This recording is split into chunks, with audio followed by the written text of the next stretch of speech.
তো আজকে কিন্তু আমাদের দীঘাতে সেকেন্ড দিন, আর এখন বাজে ঘড়ির কাঁটায় 6:05, সকাল 6:05। আমরা প্রায় 5টার দিকে উঠে রেডি হয়েছি।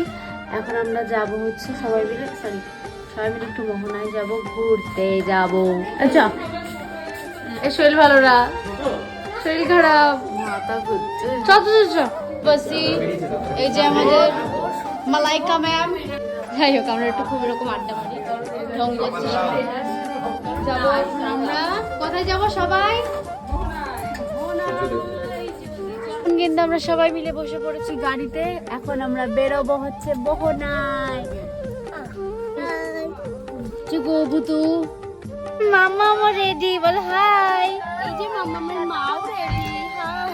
আমি ফার্স্ট ওই গাড়িতে বসেছিলাম, আমাকে ওই গাড়ি থেকে তাড়িয়ে লিটারালি এই গাড়িতে বসানো হলো। এখন আমি এই গাড়িতে পড়ে এত মোটা ওই জায়গা ওর কিছু হয় না। যাই হোক, ওইটা বড় কথা না, বড় কথা হচ্ছে ওই গাড়িতে আমি একটু বসেছিলাম এমনি এমনি। এখন আমরা সবাই মিলে মোহনায় যাবো, এক কথা 14 বার বলে ফেলেছি।